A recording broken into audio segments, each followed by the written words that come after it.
Hoje o Metrópolis entrevista o Dr. Draulio Barreira, que é sanitarista e epidemiologista, diretor do Departamento de HIV, AIDS, tuberculose, hepatites virais e infecções sexualmente transmissíveis do Ministério da Saúde. Obrigado, doutor, pela sua disponibilidade para conversar com a gente. E eu já queria começar pelo tema que eu acho que é o mais quente do momento, quando a gente fala de transmissão e prevenção de STs, que é o lenacapavir, esse medicamento que promete ser uma PrEP em duas doses, dose única em alguns estudos, e com preços que não parecem tão convidativos. Eu queria saber o que que a gente tem de horizonte para trazer esse medicamento para o Brasil, doutor. Ok, não, obrigado. Acho que é uma oportunidade de estar disseminando informação, especialmente em relação à prevenção das IST, do HIV/AIDS. E esse tema é inescapável, né? A questão do lenacapavir. Eu, pessoalmente, nem gosto muito de entrar na especificidade de uma droga, né? Em detrimento de outras. Eu acho que é uma tecnologia de prevenção injetável que traz a possibilidade das pessoas usarem em casa, no unidade de saúde, por um espaçamento, no caso do lenacapavir, de 6 em 6 meses, então é muito prático. São 2 doses por ano. Existem outros que, nesse momento, você faz injeções a cada 2 meses, então 6 doses por ano.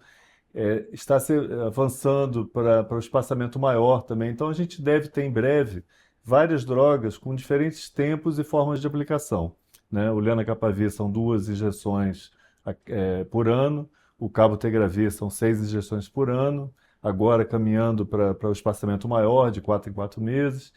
E hoje, exatamente uma semana depois do congresso, a conferência do IAS, da International AIDS Society, em Kigali, na África, também surgem novidades, que eu gosto de falar disso porque disper- eh, dis- torna menos Sim, específico, sim. né? Uma droga, parece que a gente está fazendo propaganda aqui de um medicamento específico, mas surgiu uma nova droga que nem nome tem ainda é uma sigla, MK8527, que promete que por uma tomada por mês oral, você tem efeitos de prevenção comparáveis às outras drogas injetáveis, né? E é importante que a gente diga que hoje, antes de termos a injetável, que não está disponível, a Sim, lenacapavir não está disponível em nenhum lugar do mundo, sim. como prevenção. Ele foi, agora no dia 18 de junho, foi autorizado pelo FDA nos Estados Sim. Unidos para uso, mas ainda não tem a E comercialização recomendado pela OMS e recentemente também, né? recomendado justamente na mesma semana do Congresso de Kigali, recomendado pela OMS. Então a gente está na perspectiva de ter várias drogas novas que podem revolucionar a prevenção do HIV. Eu reluto muito em falar de bala de prata, porque eu acho que assim, a nossa política no Ministério da Saúde é oferecer diferentes ferramentas para que cada pessoa use aquela que melhor se adequa à sua prática, né? Então, hoje a gente tem 130 mil pessoas em uso diário de PrEP, né? Um comprimido por dia que você garante praticamente 100% de prevenção, de proteção contra a infecção pelo HIV. Mas nem todo mundo se adequa a esse tipo de medicamento, porque, por exemplo, né, trabalhando com populações de maior vulnerabilidade, profissionais do sexo, pessoas trans, especialmente pessoas trans na prostituição, Sim. já é conhecido que as pessoas que usam antirretroviral usam aquele pote grande com muitos comprimidos que fazem como um certo chacoalho. E Sim. aí as outras profissionais do sexo, os outros profissionais do sexo, já sabem que aquela pessoa que tem aquele barulhinho na bolsa deve ter AIDS, porque tem remédio de AIDS, sem saber se é para tratar ou para prevenir. Claro. Mas o preconceito, o estigma está dado. Então, para essas pessoas, o uso diário de um medicamento que você tem que carregar na bolsa não é muito adequado. Então, se puder ser 2 vezes por ano uma injeção, ou duas, ou uma vez a cada 2 meses, é uma solução. Então, para aquela pessoa que não é profissional do sexo, que não tem o menor problema de tomar uma dose todo dia em casa, é muito mais tranquilo. Você não precisa ir na unidade de saúde, não precisa ficar repetindo teste a cada vez que vai fazer uma injeção. Então, há de se ver a necessidade de cada um.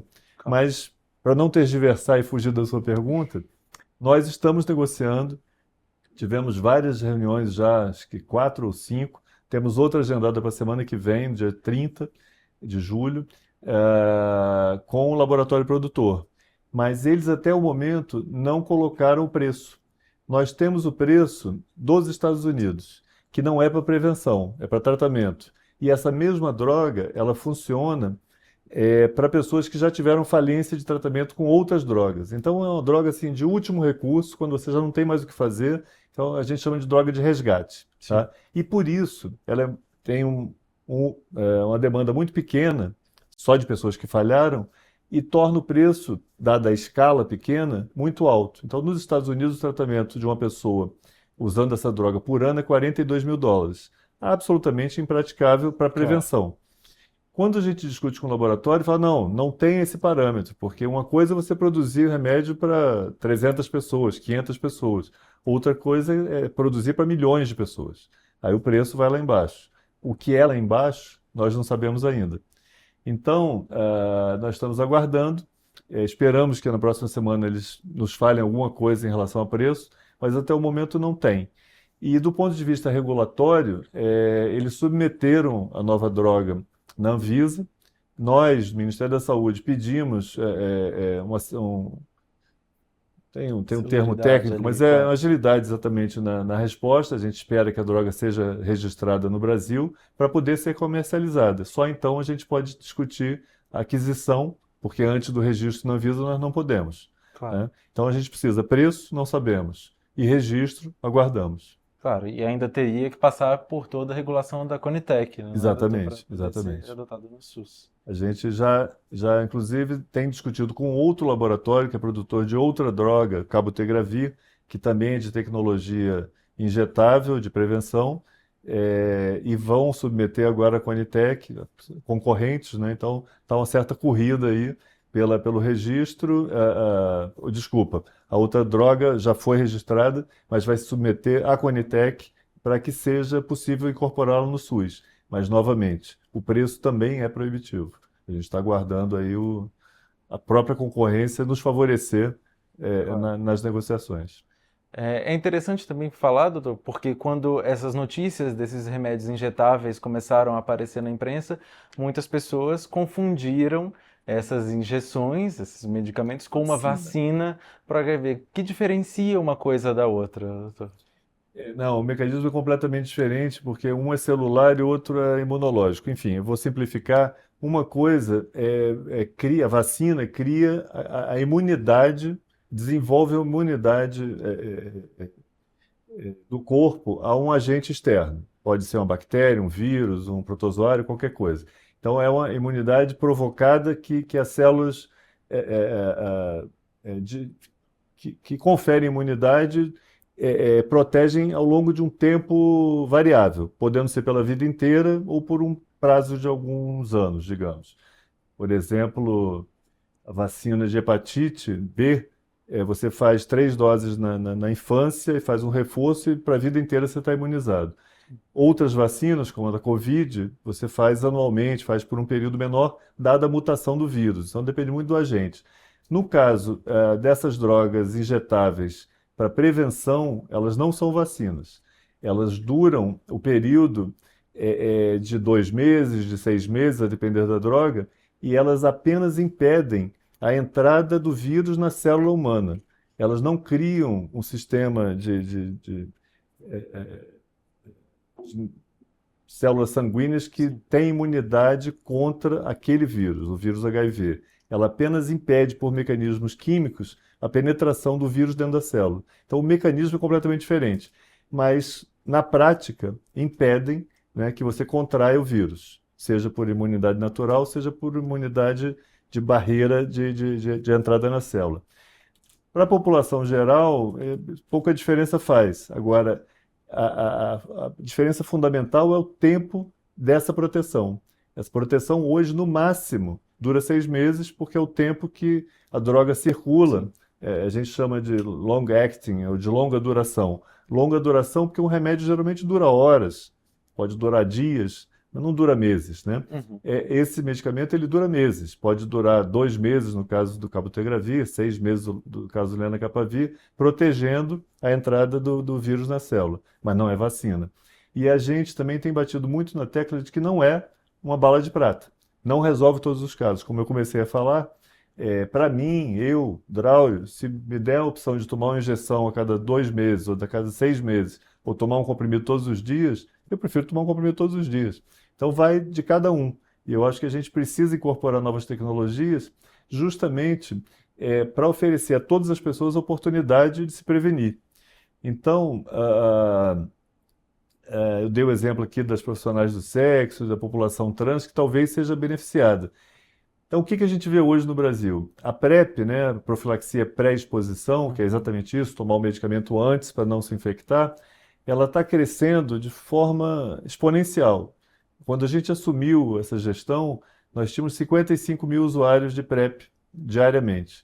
Em 2 anos, até dezembro do ano passado, a gente teve um aumento de 135% e hoje já estamos a mais de 150%. Temos foram 189 mil pessoas em uso de PrEP, tá? Então, é um crescimento muito, muito, muito importante. Mas quando a gente vai analisar quem está usando, Sim. a imensa maioria, mais de 80% das pessoas que usam PrEP hoje no Brasil, são homens homossexuais, né, de escolaridade de média para alta e de renda de média para alta. Então, a gente está protegendo uma parcela da população. Homens que fazem sexo com homens de boa escolaridade, boa educação, boa renda e, de modo geral, bem esclarecidos. As pessoas mais vulneráveis, pretas, pobres, periféricas, travestis, profissionais do sexo, enfim, população em situação de rua, pessoas privadas de liberdade, essas não estão usando, ou estão usando marginalmente, marginalmente no sentido de, né, Claro. percentualmente, muito pouca gente usa PrEP. Então a gente precisa oferecer diferentes tecnologias para favorecer que todo mundo tenha acesso. Então você veja uma pessoa em situação de rua. Uma pessoa em situação de rua para tomar um remédio todo dia é muito complicado, né? Muito mais um remédio que previne, ele nem trata. Para Sim. você tratar tuberculose é difícil, para você tratar HIV é difícil, para você tratar hepatite é difícil. Imagina pensar em prevenir. Então, para uma pessoa que vive em situação de rua, talvez seja muito mais fácil ir numa unidade de saúde e tomar 2 injeções por ano. Então, para essa população, talvez seja a solução. Mas não é uma solução que atenda todas as pessoas de qualquer classe social, raça, cor, etnia, enfim, população indígena, enfim. Claro. A gente está querendo oferecer todas as tecnologias para que cada um possa escolher a que melhor se adeque à sua realidade. Perfeito, doutor. É, Pensando também na questão das prevenções e das ISTs, recentemente no Brasil, nos últimos anos, na verdade, a gente tem visto um aumento dos casos de sífilis, especialmente a gente viu um aumento em mulheres gestantes, mas a gente tem um aumento populacional geral dessa infecção.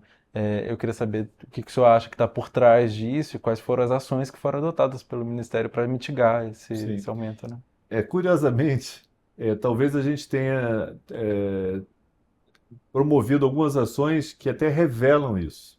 Porque, por exemplo, o Brasil provavelmente será contemplado com a certificação da eliminação da transmissão vertical do HIV, de mãe para filho, na gestação. O ministro Padilha submeteu no mês passado à OPAS, OMS, a documentação pedindo que o Brasil seja certificado.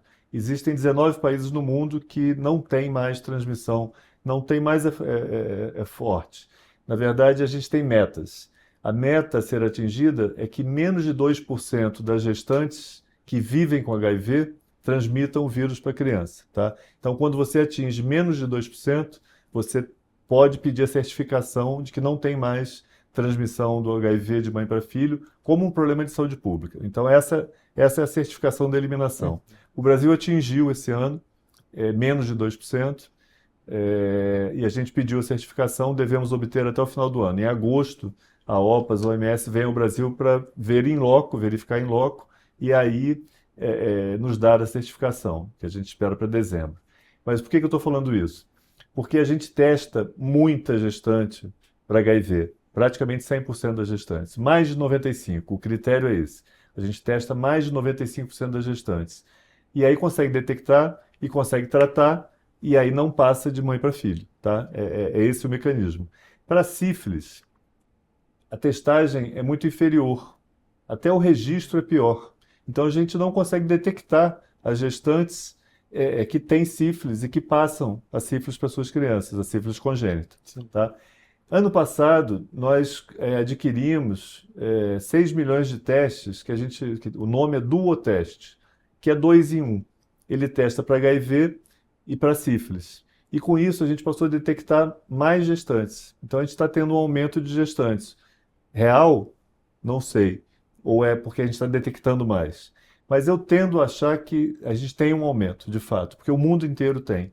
A sífilis está crescendo no mundo inteiro. E a sífilis congênita também, inclusive em países ricos. No Brasil, a gente tem uma situação curiosa.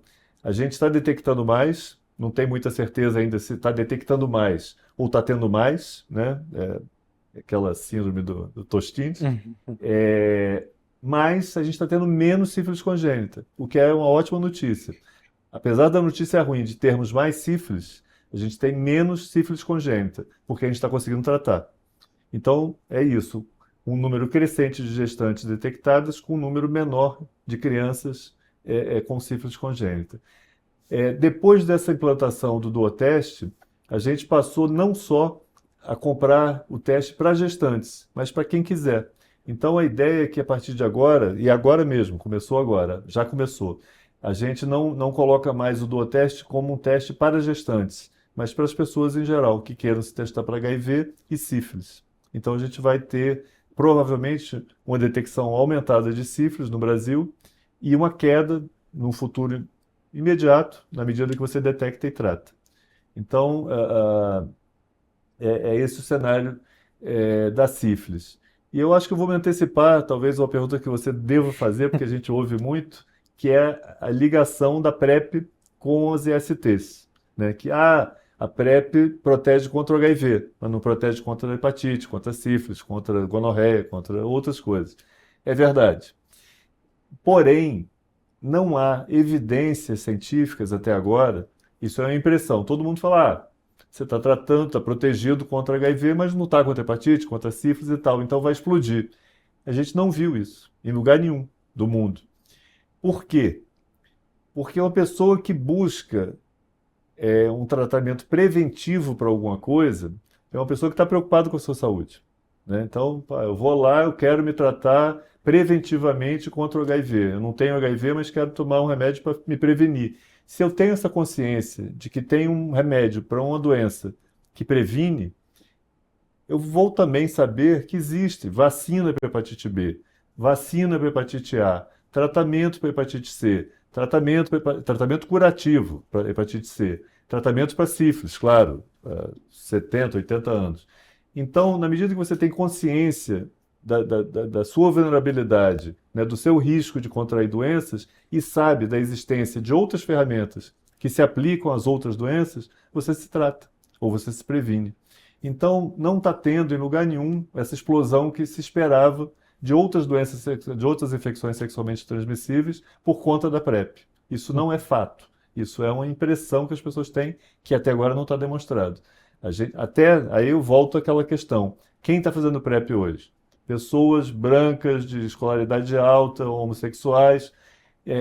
Então, uma parcela da população. Essa população se previne contra outras coisas também. Pode não usar até preservativo, mas faz vacina para hepatite, trata outras doenças sexualmente transmissíveis, está mais atento, está mais ligado à sua própria saúde. Então a gente não tem tido.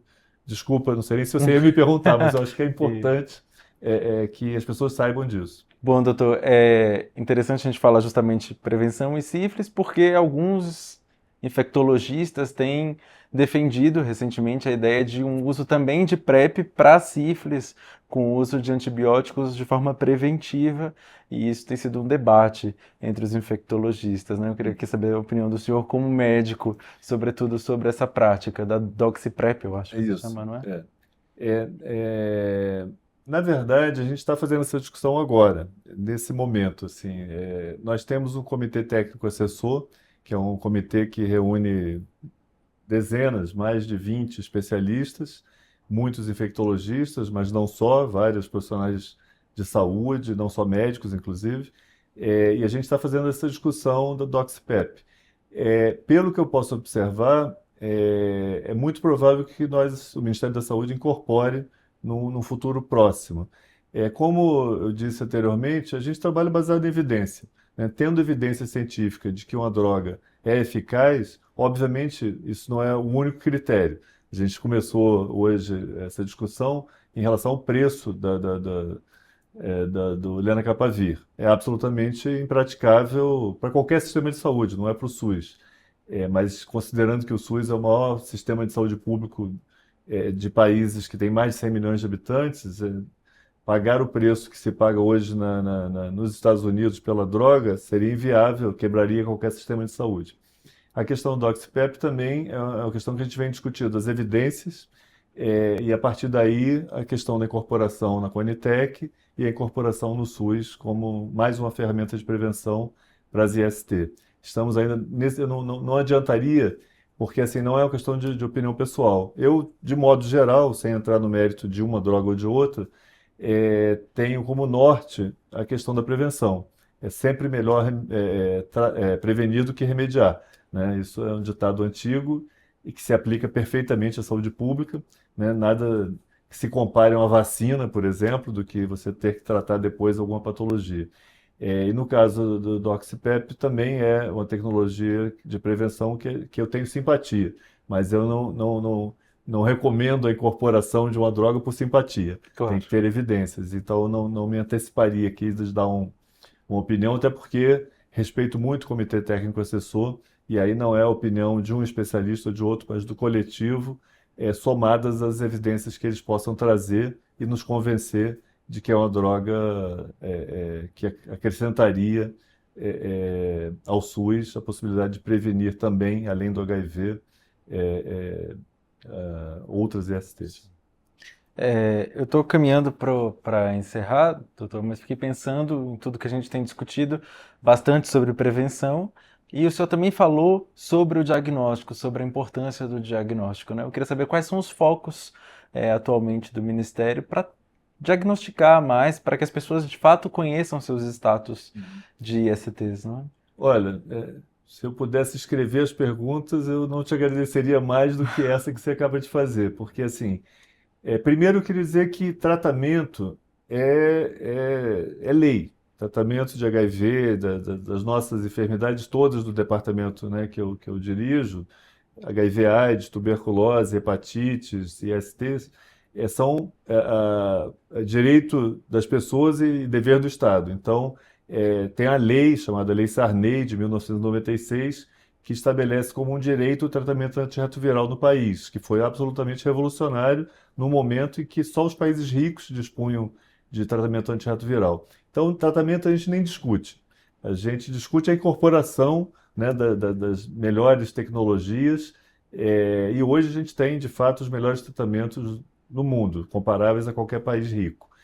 Mas as prioridades, dessa gestão são diagnóstico e prevenção. Porque, assim, uma coisa é você tratar, e as pessoas têm todo o direito do mundo a receber tratamento e ter a melhor qualidade de vida possível, de preferência absolutamente normal, independentemente de viver com HIV ou não, ou hepatite, ou tuberculose, seja o que for. Então, o tratamento não discutimos. Mas é muito melhor você fechar a torneira, né? E aí você evita, de fato, o crescimento da epidemia, a perpetuação da epidemia, né? E do ponto de vista até econômico, é ideal, porque você vai tendo uma demanda cada vez menor de tratamento.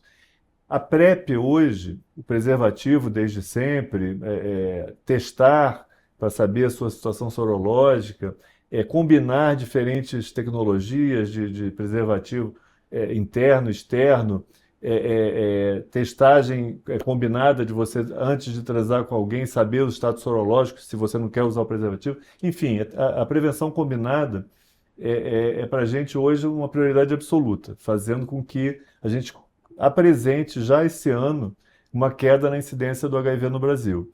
Então, o crescimento da PrEP e da PEP, a PEP é pós-exposição, a PrEP é pré-exposição, né? Então, o crescimento, especialmente da PrEP, já nos levou a um conhecimento de uma coisa inédita.